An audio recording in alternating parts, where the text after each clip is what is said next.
Friends, welcome back my YouTube channel to the point home science. Friends, आज हम जो discuss करने वाले हैं वो हमारा होगा बीए फर्स्ट सेमेस्टर का होम साइंस, जो कि क्वेश्चन है। हमने क्वेश्चन भी लिया है। क्वेश्चन जो आपका है वो क्या है, तो है आपका मानव विकास में परिवार, विद्यालय तथा समाज की क्या भूमिका है। ओके, ये आपका क्वेश्चन है। अगर हम इसके इम्पोर्टेंट की बात करते हैं, जो ये आपके सामने क्वेश्चन रखा हुआ है, तो इसके इम्पोर्टेंट की अगर हम बात करेंगे तो ये क्वेश्चन बहुत ज़्यादा इम्पोर्टेंट है आपके होम साइंस में। बीए फोर्थ सेमेस्टर को छोड़ दीजिए, बाकी बीए के हर सेमेस्टर के लिए ये क्वेश्चन बहुत ही महत्वपूर्ण है। ओके, साथ ही एमए होम साइंस के लिए भी ये क्वेश्चन वेरी इंपॉर्टेंट है। और साथ ही अगर हम लोग यहीं पे बात कर लें तो जो हमारा यूजीसी नेट होता है, यूजीसी नेट वो सभी पेपर में, यूजीसी नेट फर्स्ट पेपर सभी के लिए होता है। तो फर्स्ट पेपर यूजीसी नेट में इसके क्वेश्चन बहुत ज़्यादा पूछे जाते हैं कि एक बालक के विकास में परिवार की क्या भूमिका होती है। ओके, परिवार की क्या भूमिका होती है, या विद्यालय की क्या भूमिका होती है, समाज की क्या भूमिका होती है। तो बालक कहिए या मानव विकास कहिए, ये बात एक ही पड़ जाती है। ये क्वेश्चन एक ही तरीके से आपसे इस तरीके से भी क्वेश्चन पूछ सकता है कि बाल्यावस्था के विकास में परिवार, विद्यालय तथा समाज की क्या भूमिका है। तो ये दोनों का आंसर लगभग सेम ही रहेगा। ओके, तो ये क्वेश्चन वेरी इंपॉर्टेंट हो जाता है। और साथ ही अगर हम लोग बात करें तो ये क्वेश्चन किसका है, तो ये बीएड में सेम टू सेम क्वेश्चन पूछे जाते हैं। बीएड हो गया, डीएलएड हो गया आपका, वो फर्स्ट सेकंड सभी में ये पूछे जाते हैं। सीटेट वगैरह में इससे क्वेश्चन बहुत ज़्यादा आते हैं। तो अगर मतलब ओवरऑल मैंने इस क्वेश्चन के इम्पोर्टेंट की बात बताई है कि कितना ज़्यादा इम्पोर्टेंट है ऑल एग्जाम के लिए। ओके, तो आज हम लोग इसी क्वेश्चन पे डिस्कस करने वाले हैं कि मानव विकास में परिवार, विद्यालय तथा समाज की क्या भूमिका होती है, या उनका उस पर क्या प्रभाव पड़ता है। ठीक है, प्रभाव, भूमिका, ठीक है, हम लोग देखेंगे। तो अगर आप लोग चैनल पे नए हो तो चैनल को सब्सक्राइब कर लीजिए। इसी तरह के टॉपिक आप लोग को चैनल पे मिलते रहेंगे, और बेल आइकन को क्लिक करिएगा। अगर वीडियो आपको पसंद आती है तो प्लीज़ वीडियो को लाइक और शेयर जरूर करें। ओके, तो ये क्वेश्चन जो है खास करके जिया कुमारी करके इन्होंने कहा था कि मैम अर्जेंट मुझे चाहिए, तो मुझे भी लगा शायद हेल्प करना चाहिए, तो मैंने इस वजह से इस टॉपिक को लिया है, जो कि आपके सभी पेपर के लिए, ऑल एग्जाम के लिए बहुत ज़्यादा इंपॉर्टेंट है। ओके, तो आप लोग वीडियो को ज़रूर शेयर करिएगा, क्योंकि किसी एक के देखने से कुछ नहीं होगा, तो आप लोग वीडियो को शेयर करिएगा। ओके, चलिए, तो सबसे पहले हम लोग क्या देखने वाले हैं, मानव विकास में परिवार की क्या योगदान होता है। मानव विकास में परिवार का क्या योगदान होता है, सबसे पहले देखेंगे। तो हम सबको पता है कि एक परिवार जो है मानव समाज की सबसे छोटी इकाई होती है। क्या होती है, सबसे छोटी इकाई होती है। इसमें प्रायः बच्चे क्या करते हैं, जैविक जैविक माता पिता एवं अन्य रक्त संबंधित होते हैं। बच्चे होते हैं और माता पिता होते हैं। बाकी अन्य जो रक्त संबंधी होते हैं वो परिवार में होते हैं। सामान्यतः कोई भी बच्चा पैदा होने के तुरंत बाद जो है संस्था के संपर्क में आता है। कौन से संस्था, परिवार के। जिस संस्था के संपर्क में आता है वो क्या होता है, आपका परिवार होता है। ओके, परिवार के जो परिवार बच्चे के विकास के लगभग प्रत्येक पक्ष को प्रभावित करते हैं। देखिए यहाँ पे प्रत्येक, यानी कि जब विकास, मानो कोई भी जो बच्चा है वो सबसे पहले जब जन्म लेता है वो तो किस संस्था के संपर्क में आता है, वो परिवार के आता है। और परिवार, यहीं पे उनके विकास का एक नींव रखा जाता है, यहीं पे उनका विकास शुरू होता है। इसमें एक महत्वपूर्ण भूमिका निभाता है, चाहे वो प्रारंभिक भाषा कौशल विकास हो, या आपके पोषण संबंधी हो, या शारीरिक क्रियाओं पर नियंत्रण हो, जैसे कि बोलना, सुनना, उनका आचरण क्या है, संवेगात्मक पर प्रभाव, ये सारे पॉइंट आपके परिवार प्रभावित करते हैं। परिवार सभी पक्षों के संदर्भ में महत्वपूर्ण भूमिका निभाता है। ओके, तो परिवार की भूमिका आप समझ गए होंगे। क्या योगदान होता है, बहुत बड़ा योगदान होता है, सबसे बड़ा योगदान, क्योंकि आप लोगों ने पढ़ा भी है कि एक बालक का प्रथम पाठशाला क्या होता है, तो उसका परिवार होती है। ठीक, प्रथम शिक्षक कौन होती है, उसकी माता होती है। ये सारे जो है पॉइंट बहुत बार पेपर में आए हुए हैं, आप लोग सुने भी होंगे। ओके, तो चलिए इसके बारे में कुछ हम लोग जो है पॉइंट को देखेंगे, जो आपके लिए बहुत इंपॉर्टेंट है। क्या है, तो देखिए यहाँ पे क्या है आपका, तो यहाँ पे थोड़ा सा हम जूम करेंगे। ठीक है। तो यहाँ पे देखिए सबसे पहला पॉइंट जो है परिवार या घर बालक की प्रथम पाठशाला होती है, हमने अभी आपको बता दिया। दूसरा पॉइंट है परिवार में समायोजन तथा अनुकूलन के गुण भी विकसित होते हैं। ओके। और तीसरा पॉइंट है परिवार में सामाजिक व्यवहार का अनुकरण होता है, किस तरह से बालक का विकास होगा, कैसे वो समाज में व्यवहार करेगा, क्योंकि जैसे परिवार के लोग व्यवहार करेंगे सेम वैसे ही बालक भी सीखेगा, वो भी उसी तरह से व्यवहार करेगा। तो ये बातें भी जो है परिवार कहीं ना कहीं जो है एक बालक या मानव के विकास को उसके सामाजिक व्यवहार को भी क्या करता है, प्रभावित करता है, क्योंकि जब परिवार के लोगों का अनुकरण करके ही वो अपने व्यवहार का विकास करता है। परिवार देखिए परिवार वालों को समाज में व्यवहार करने की शिक्षा देता है। परिवार वाले क्या करते हैं, जो एक बालक होता है उससे समाज में कैसे व्यवहार करना है उसकी शिक्षा देते हैं। क्योंकि देखिए जब भी बच्चा कोई गलत बोलता है तो हम लोग क्या कहते हैं, नहीं ये गलत बात है, ऐसे बात नहीं करनी चाहिए, ठीक है, बैड मैनर। तो ये सारी चीज़ें एक परिवार ही सिखा रहा है, आप किस तरह से बात करेंगे। देखिए परिवार में सामाजिक नैतिक, देखिए सामाजिक आपका हो गया, नैतिक हो गया, सांस्कृतिक हो गया, आधुनिक मूल्यों का भी विकास होता है। क्योंकि आपका आप कैसे सामाजिक व्यवहार करेंगे, आपका नैतिक क्या है। बहुत लोग, बहुत घर में जाइए तो बच्चे क्या करते हैं, गाली दे देते हैं, माँ को रिटर्न मार देते हैं, इस तरह के होते हैं। लेकिन परिवार एक ऐसी चीज़ होती है जो उन्हें हर तरीके की मूल को सिखाती है। कोई बच्चा जो है जन्म से ही धार्मिक नहीं होता है, उसको अपनी संस्कृति के बारे में नहीं पता होता, लेकिन वो जब पैदा होता है तो परिवार में उसे सिखाया जाता है कि हम हिंदू हैं, हम मुस्लिम हैं, हमारी संस्कृति ऐसी है, हमें ये करना चाहिए। ये सारी चीज़ कौन सिखा रहा है, वो परिवार। ओके। नेक्स्ट पॉइंट आपका है परिवार में रुचि, अभिव्यक्ति तथा अभिव्यक्तियों का भी क्या होता है, विकास होता है। ओके। नेक्स्ट पॉइंट आपका क्या है, परिवार में नैतिकता व सामाजिकता का प्रशिक्षण मिलता है, किस तरह से आप नैतिक व्यवहार करेंगे, अनैतिक व्यवहार नहीं करेंगे। अगर यहीं पे हम लोग बात करें, इस समय मणिपुर में आप लोगों ने सुना होगा कितना अनैतिकता वाला काम हुआ है। तो ये सारे पॉइंट आता है कि जो हम लोग व्यवहार कर रहे हैं, ठीक है, जो हम लोग जो भी कर रहे हैं, क्रियाएं कर रहे हैं, वो किस तरीके से होगा, ये हमें एक परिवार ही बताता है। ओके। नेक्स्ट पॉइंट आपका क्या है, तो नेक्स्ट पॉइंट है आपका कि परिवार में उत्तम आदतों एवं चरित्र के विकास योगदान देता है। बिल्कुल बात सही है कि हमारे जो बच्चों का एक नींव होता है जहाँ से उनका विकास होता है। आज हम लोगों के बीच बोल रहे हैं, उनसे बातें कर रहे हैं, तो जो हमारी आदतें हैं, लोगों से नमस्ते करना, उनका पैर छूना, उनका जो है आदर करना, ठीक है, ये सारा हमें कौन सिखा रहा है, वो हमारा परिवार ही हमें सिखाता है। ओके। यहाँ पे वार है, ये परिवार होगा। चलिए इसको परिवार होगा। परिवार में बालक के व्यक्तित्व का भी विकास होता है, यानी उसके व्यक्तित्व का, उसके जो है ठीक है, पर्सनालिटी का भी विकास कौन कर रहा है, परिवार ही करता है। वही सिखाता है किस तरह से आपको लोगों के साथ आचरण करना है, आपका व्यक्तित्व कैसा होगा, उसका पहनावा कैसा होगा, उसकी वेशभाषा, ये सारी चीज़ें हमें परिवार ही सिखाती है और ये परिवार की बहुत ही महत्वपूर्ण भूमिका होती है। ओके। चलिए आगे देखते हैं, कुछ पॉइंट और भी है आपके परिवार के लिए। देखिए अगला पॉइंट आपका क्या होगा कि परिवार में, ठीक है, क्या होगा अगला पॉइंट, परिवार में प्रेम सहानुभूति की शिक्षा भी मिलती है।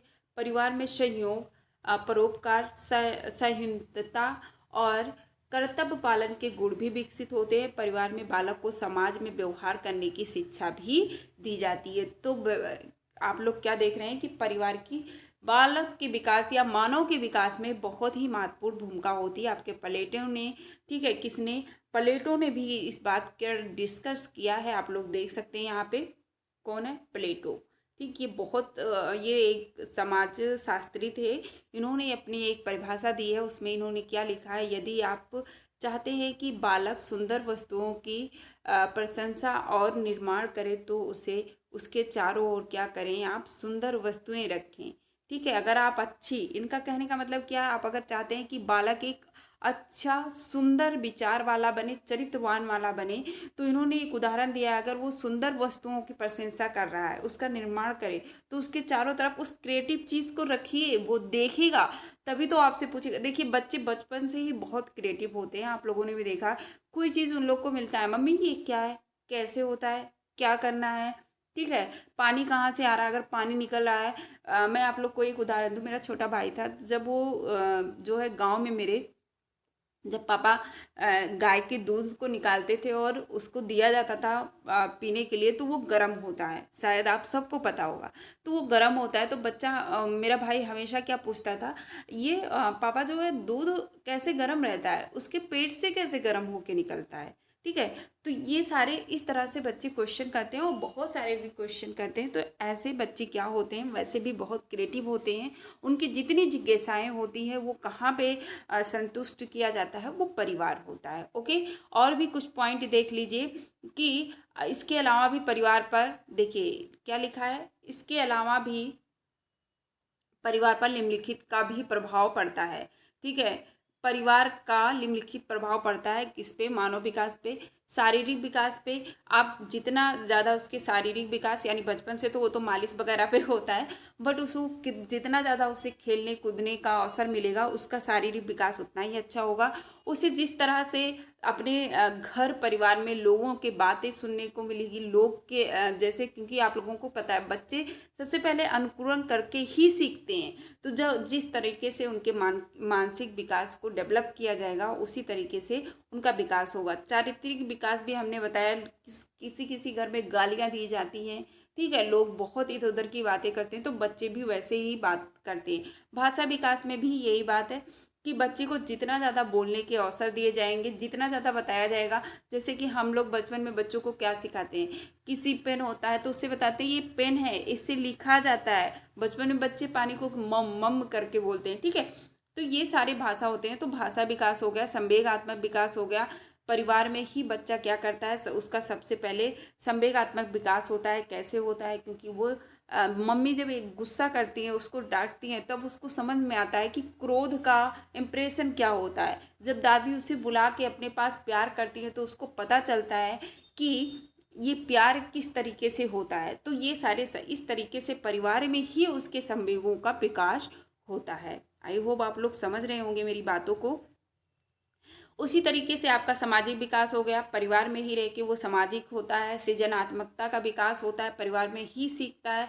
शैक्षिक विकास होता है, मूल्यों का विकास होता है। हमने पहले भी बताया कि मूल हमारा क्या हो गया, वही सांस्कृतिक धार्मिक, जिस तरीके से हमारा हम परिवार में बच्चा आने के बाद, ऐसा नहीं है कि कोई बच्चा समाज में वो जिस घर में पैदा होता है उस संस्कृति का, उस मूल का, उस धार्मिक का हो जाता है। ऐसा नहीं, वो शुरू से ही होता है। लेकिन हम पैदा हुए हिंदू के घर में तो हिंदू ही रहेंगे, मुस्लिम के घर में पैदा हुआ बच्चा मुस्लिम रहेगा। तो ये सारी चीज़ें होती है। श्रम की महानता का विकास, कि हम परिश्रम करेंगे तो हमें लाभ होगा। संदर्भ अनुभूति का विकास, ये सारे पॉइंट क्या हैं, ये सारे पॉइंट आपके क्या हैं, तो ये कहीं ना कहीं इन सब में आपके परिवार की भूमिका होती है मानव विकास में। ओके। ये भूमिका किसकी थी, परिवार की थी। आई होप आप लोग समझ गए होंगे। नेक्स्ट पॉइंट है आपका क्या, दूसरा जो है इसी में, बालक के विकास में समाज की भूमिका, या मानव विकास में समाज की क्या भूमिका होती है, उसे हम लोग यहाँ पे देखेंगे। ओके। किसकी, तो समाज की भूमिका को देखना है। चलिए, वीडियो ज़्यादा लेंदी ना हो इसलिए मैं थोड़ा फास्ट पढ़ाने की कोशिश कर रही हूँ, आप लोग ध्यान से समझिएगा। देखिए, समाज की बात करेंगे तो देखिए, जिस प्रकार क्या लिखा है, तो जिस प्रकार से मानव विकास में परिवार की एक महत्वपूर्ण भूमिका होती है, उसी तरह पास पड़ोस और समुदाय एवं समाज की भी भूमिका होती है। ठीक है। भूमिका निभाती है, संपूर्ण विकास में एक महत्वपूर्ण भूमिका निभाती है। इसी के आगे का है। ओके। इसी के आगे का है। तो संपूर्ण विकास में महत्वपूर्ण भूमिका निभाती है। मानव विकास में परिवार की भूमिका के समान ही समाज की भी भूमिका विशिष्ट महत्व रखती है। ठीक है। क्या करती है, एक महत्वपूर्ण भूमिका ये भी निभाता है आपका समाज में व्यक्ति का पड़ोस, मित्र, रिश्तेदार इत्यादि सभी संबंधित होते हैं। तो समाज में कौन कौन आ रहा है, पड़ोस आएंगे आपका, ठीक है, मित्र समूह आएगा आपका, रिश्तेदार, ये सब समाज में आते हैं। ये सब समाज में ही सम्मिलित किए जाते हैं। समाज की इस भूमिका को हम निम्नलिखित बिंदुओं से समझ सकते हैं। ठीक है। तो आप निम्नलिखित बिंदुओं से समझ सकते हैं। यहाँ पे आपका दिया गया है किस तरीके से वो प्रभावित हो रहे हैं, कौन कौन से बिंदु होंगे, हमने सारी चीज़ें आपको समझा दिया। शारीरिक विकास, तो शारीरिक विकास में भी कहीं ना कहीं उसके मित्र हो गए, उसका परिवार हो गया, ठीक है, ये सब भूमिका निभाते हैं। पड़ोस हो गया, समाज हो गया, तो उसके शारीरिक विकास को भी, अगर आपके समाज के लोग मेहनती नहीं है, आलसी हैं, आपके मित्र काम नहीं करते, तो उसी तरीके से आप भी आलसी हो जाओगे, आपका शरीर भी उतना एक्टिव नहीं रहेगा। मानसिक विकास भी कहीं ना कहीं सामाजिक प्रभावित करता है। चारित्रिक विकास, जिस समाज में लोग जैसे रहते हैं वैसे लोगों को देखते हैं। अगर आप किसी समाज में है, वहाँ पे बहुत ज़्यादा गालियाँ, आपके पड़ोस में गालियाँ हो रही, रोज़ झगड़ा हो रहा है, आपके मित्र यानी कि फ्रेंड सर्किल में जो आपके फ्रेंड सर्किल बने हुए हैं, क्योंकि आप जिस समाज में रहोगे वहीं पे आपके मित्र बनेंगे, उनका भी चरित्र वैसे होगा, उनकी भी भाषा वही होगी, गाली देना, बातें, गाली में बातें करना, मारपीट करना, अबे तबे करना, तो ये सारी चीज़ें कहीं ना कहीं समाज प्रभावित करती है। संवेगात्मक विकास, तो जैसे समाज होता है, सामाजिक विकास हो गया, सृजन, देखिए पॉइंट वही दिया गया है, बस आपको थोड़ा से अपने दिमाग को लगा के यहाँ पे लिख देना है कि क्या क्या इसमें आएगा। संवेगात्मक विकास, तो समाज में भी मैंने अभी वही बताया कि बच्चे समाज में, देखिए घर में सीखा क्रोध, प्रेम, जो भावनाएं हो गई, अब समाज में जब वो बाहर निकल रहा है तो समाज में भी तो उसके कहीं ना कहीं वो प्रभाव डालेगा कि लोग कैसे बात कर रहे हैं आपके साथ, क्या व्यवहार कर रहे हैं। ओके, संवेगात्मक विकास में भी आपका जिस तरह से आपका माहौल होगा, जिस तरीके से लोग होंगे, जैसे वो व्यवहार करेंगे, बालक वही सीखेगा। ओके, उसके बाद है आपका सामाजिक विकास। सामाजिक विकास में भी समाज का महत्वपूर्ण भूमिका होती है। समाज ही हमें सिखाता है किस प्रवृत्ति में रहना है, कैसे रहना है, क्या आचार विचार है, क्या रीति रिवाज है, कैसे त्यौहार, जो देखिए समय समय पे त्यौहार वगैरह आते हैं, इन सब के बारे में हमें कौन बता रहा है, तो हमारा समाज ही हमें बताता है। सृजनात्मकता का विकास यानी सृजन करने का, हमें किसी चीज़ को किस तरीके से अपने अंदर एक्सेप्ट करना है, ये भी कहीं ना कहीं समाज हमें प्रभावित करता है। शैक्षिक विकास हो गया, अगर आपके समाज के पढ़े लिखे लोग होंगे तो आपको भी पढ़ने की इच्छा होगी, लेकिन अगर लोग नहीं पढ़े लिखे, आप उस समाज में रह रहे हो, तो आपको भी पढ़ने लिखने में मन नहीं लगेगा। मूल्यों का विकास, तो मूल्यों का भी हमने बताया कि हर एक जो है समाज की अपनी क्या होती है, एक साहित्य होती है, एक कला होती है, उनकी भाषा होती है, आचार विचार होता है। ओके, उनके समाज का एक धरोहर होता है, जिसको क्या करते हैं, एक पीढ़ी से दूसरी पीढ़ी तक स्थानांतरित करने रहते हैं। तो इन सभी चीज़ें क्या होती हैं, ये आपकी मूल होती हैं, ये आपको सिखाते हैं। सामाजिक बौद्धिक विकास भी करता है आपका, ठीक है, ये सारी चीज़ें आपके पास आती हैं। श्रम विकास हो गया, संदर्भ की अनुभूतियाँ हो गई। ओके, तो ये सारे पॉइंट आपके क्या हैं, ये हैं आपके सामाजिक विकास में जो प्रभाव डालते हैं या भूमिका निभाते हैं। अब आपकी बात आती है बाल्यावस्था में विद्यालय की क्या योगदान होता है। देखिए यहाँ पे विद्यालय की योगदान आपको पढ़ना है, क्या विद्यालय की योगदान, ये भी आपके पेपर ऑफ व्यू के लिए बहुत इंपॉर्टेंट है। तो अब हम लोग इसको देखेंगे कि बालक के विकास में विद्यालय का क्या महत्वपूर्ण योगदान होता है। ओके, तो बालक के विकास में आधुनिक, देखिए यहाँ पे देखिए लिखा है कि आधुनिक विद्यालय में बालकों का दृष्टिकोण विश्व के संदर्भ में विकसित होता है। आज के विद्यालय बालक के विकास के लिए विशेष वातावरण प्रस्तुत करने का प्रयास करते हैं। पवित्र वातावरण में बालक में पवित्र भावनाओं का सृजन होता है और उनके व्यक्तित्व संतुलन उत्पन्न होते हैं। आज विद्यालय सामुदायिक केंद्रों के रूप में विकसित हो रहा है या लघु समाज है। क्या है, तो विद्यालय आपका क्या है, एक लघु समाज है, ठीक है। देखिए थॉमसन ने कहा है, किसने, तो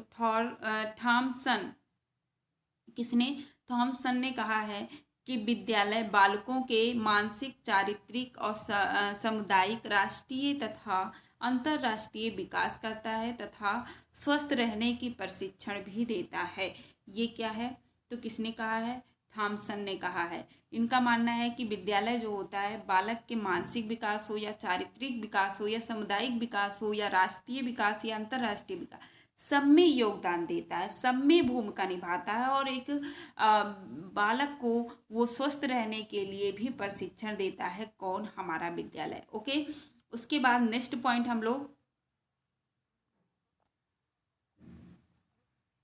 ठीक है, नेक्स्ट देखेंगे क्या कह रहा है, तो विद्यालय बालक के जीवन की जटिल परिस्थितियों का सामना करने योग्य बनाता है। यानी जब बच्चा पढ़ा लिखा होगा, उनके अंदर सूझबूझ की क्षमता होगी, तो अगर कितनी भी परिस्थितियां उनके अंदर जो है जटिल परिस्थितियां आ जाए, उसका सामना करने योग्य वो बन जाते हैं।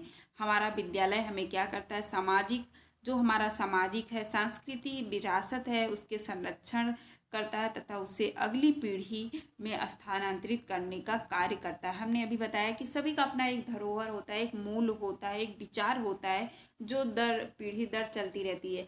देखिए हमारे घर में भी कुछ ऐसे रीत होते हैं जो हमारी दादियाँ करती थीं, तो वो हमारी मम्मियाँ करती हैं तो आगे आने वाली पीढ़ियाँ जो आएगी वो भी करेगी। कुछ ऐसे पूजनीय होते हैं, घर में बहुत सारे पूजा पाठ भी होते हैं कि ये घर की देवी हैं, बाहर की देवी, इस तरह से बहुत सारे होते हैं। वो हम लोगों के गांव में चलता है दुर्दुरिया पूजा।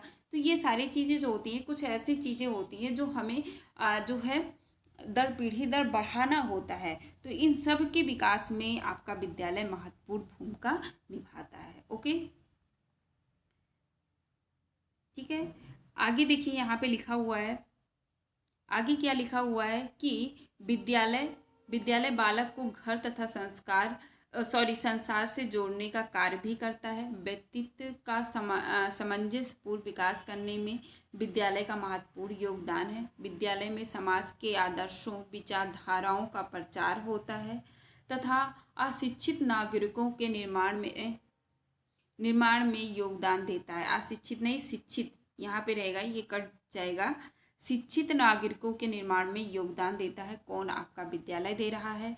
मनोविज्ञान में बालक के प्रति दृष्टिकोण में बदलाव लाने की सहायता दी जाती है। इसीलिए विद्यालय सूचना के बजाय बालकों को अनुभव प्रदान करता है। इसके अलावा इसे और भी प्रभावित करते हैं। ठीक है, इतनी बातें तो आपने देख ली किस तरीके से विद्यालय एक महत्वपूर्ण विकास भूमिका निभा रहा है विकास में। इसके कुछ और भी पॉइंट हैं, आप लोग देख लीजिए। वही पॉइंट यहाँ पे फिर से दिया गया है। उसके शारीरिक विकास में विद्यालय में हमेशा कुछ ना कुछ क्रियाकलाप होते रहते हैं, खेल कूद, ठीक है, कुछ ना कुछ क्रिएटिव जो है कार्यक्रम होते रहते हैं जिससे उसका शारीरिक विकास होता है। क्रिएटिव काम करवाए जाते हैं, मानसिक विकास होता है, उसे पढ़ाया जाता है। स्कूल में किस तरह से आपको चलना है, खाना है, पीना है, उठना है, ये सारी चीज़ें सिखाई जाती है। उसका चारित्रिक विकास होता है, भाषा विकास होता है, हर भाषा में उसे इंग्लिश हो गया, हिंदी हो गया, हर चीज़ें सिखाई जाती है। उसके संवेगात्मक विकास पे, हर बात पे गुस्सा नहीं करना, हर जगह पे हंसना नहीं, ये सारी चीज़ें भी आपके विद्यालय में ही संभव हो पाता है। सामाजिक विकास, उसे समाज में किस तरह से रहना है, कैसे आदर करना है, तो ये सारी भूमिका निभाती है। सृजनात्मकता का विकास, शैक्षिक विकास, मूल्यों का विकास, श्रम के प्रति महानता का विकास, ये सारे पॉइंट आपके विद्यालय को प्रभावित, यानी कि ये एक भूमिका, इन सभी क्षेत्रों में विद्यालय अपनी एक महत्वपूर्ण भूमिका निभाती है एक मानव विकास में। ओके, तो ये हमने आपको इसके जितने भी रिलेटिव जो भी पॉइंट थे आपके मानव विकास में परिवार, विद्यालय तथा समाज की भूमिका, हमने आपको बता दिया है। आई होप आप लोग समझ गए होंगे। अगर आपको वीडियो पसंद आई हो तो प्लीज़ लाइक करिएगा, ज़्यादा से ज़्यादा शेयर करिएगा। ओके, चैनल पे नए हो तो चैनल को सब्सक्राइब जरूर कर लीजिएगा। नेक्स्ट वीडियो में फिर मिलते हैं, तब तक के लिए बाय बाय, जय हिंद।